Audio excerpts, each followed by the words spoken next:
Assalamualaikum warahmatullahi wabarakatuh. Perkenalkan, nama saya Rizka Setiarini selaku moderator pada video kali ini. Nah, kali ini kami akan membawakan atau menyampaikan sebuah materi tentang kepariwisataan. Nah, jadi nantinya itu akan dijelaskan tentang pengertian-pengertian pariwisata, baik itu menurut kelompok kami ataupun menurut para ahli. Nah, kemudian akan dijelaskan juga tentang jenis-jenis pariwisata itu ada apa aja. Nah, kemudian tujuan dari pariwisata itu apa sih? Nah, untuk itu dari pertama itu akan disampaikan oleh Mas Wawan. Assalamualaikum warahmatullahi wabarakatuh. Di sini saya Tri Kurniawan akan menjelaskan tentang apa sih pengertian pariwisata.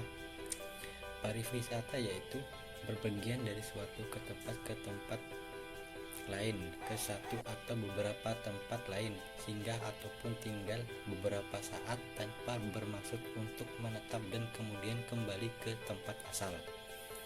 Menurut Marpaung 2002 halaman 13, pariwisata adalah perpindahan sementara yang dilakukan manusia dengan tujuan keluar dari pekerjaan rutin, keluar dari tempat kediaman. Aktivitas dilakukan selama mereka tinggal di tempat yang dituju dan fasilitas dibuat untuk memenuhi kebutuhan mereka. Menurut Kodiat, pariwisata adalah perjalanan dari suatu tempat ke tempat bersifat sementara, dilakukan oleh perorangan ataupun kelompok sebagai usaha mencari keseimbangan atau keserasian. Dan menurut Hungjik, Kirk dan Kraft dalam Octavia 2015, pariwisata dapat didefinisikan sebagai keseluruhan jaringan dan gejala-gejala yang berkaitan dengan tinggalnya orang asing di suatu tempat dengan syarat bahwa mereka tidak tinggal di dilakukan suatu pekerjaannya. Baik, demikian yang dapat saya sampaikan. Saya kembalikan ke moderator.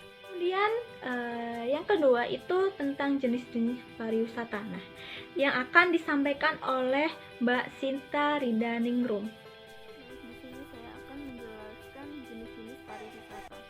Nah, menurut MAPI dalam Pradipta 2013, objek wisata dikelompokkan itu ke dalam 3 jenis, yaitu yang pertama pariwisata alam.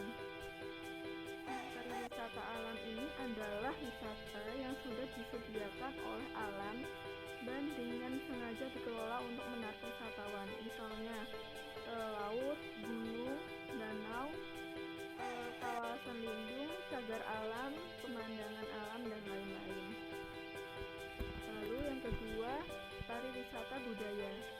Nah, pariwisata budaya adalah wisata yang bertujuan untuk mengenali hasil kebudayaan setempat, misalnya upacara kelahiran, tari tradisional, pakaian adat, perkawinan adat, upacara turun ke sawah, bangunan bersejarah, museum, dan lain sebagainya.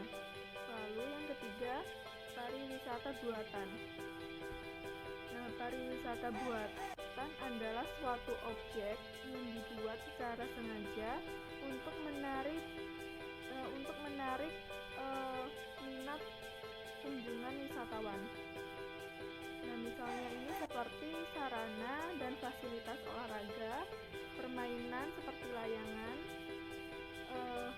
hiburan lawak atau akrobat atau sulap, lalu taman rekreasi, taman nasional, pusat-pusat pembelanjaan, dan lain sebagainya. Nah, itu tentang tujuan dari pariwisata. Nah, dari tadi itu ngomongin tentang pariwisata. Nah, tahu nggak sih tujuan pariwisata itu apa? Oke, jadi apa sih tujuan dari pariwisata? Nah, jadi tujuan dari penyelenggaraan tentang kepariwisataan itu mempunyai beberapa tujuan. Yang pertama itu ada memperkenalkan, mendayagunakan, melestarikan, serta meningkatkan mutu objek dan daya tarik sebuah wisata.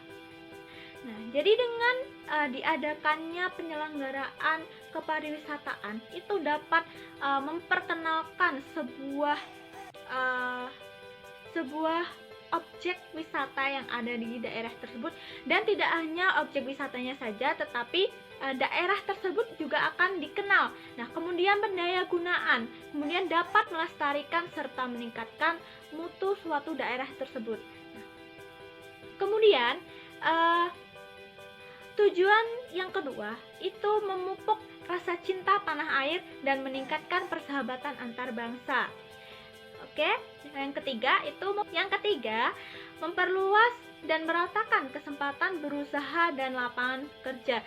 Nah, jadi jika di sebuah negara ataupun di sebuah daerah itu terdapat sebuah objek wisata dan itu diselenggarakan khusus memang benar-benar untuk kepariwisataan. Nah, jadi yang terkena dampaknya itu adalah warga sekitarnya. Nah, jadi tidak hanya sebuah perekonomian saja, tetapi juga sosialismenya masyarakat sekitar itu juga berdampak, juga terkena dampaknya. Kemudian yang keempat, jadi untuk meningkatkan pendapatan nasional dalam rangka meningkatkan kesejahteraan dan kemakmuran rakyat. Nah, jadi dengan adanya kepariwisataan atau dibukanya pariwisataan di sebuah negara atau di sebuah daerah itu dapat meningkatkan perekonomian di sebuah daerah tersebut ataupun negara. Kemudian yang kelima, itu mendorong pendayagunaan produksi nasional. Nah, jadi dari penjelasan yang sudah saya jelaskan tadi itu dapat disimpulkan tuh, nah bahwasanya penyelenggaraan kepariwisataan itu tujuannya itu untuk melestarikan objek wisata, itu memberikan sebuah lapangan pekerjaan sehingga dapat meningkatkan kesejahteraan pada masyarakat dan pendapatan nasional itu sendiri. Kemudian untuk mendayagunakan produksi dalam negeri. Oke, baik, mungkin hanya ini yang kelompok kami dapat sampaikan.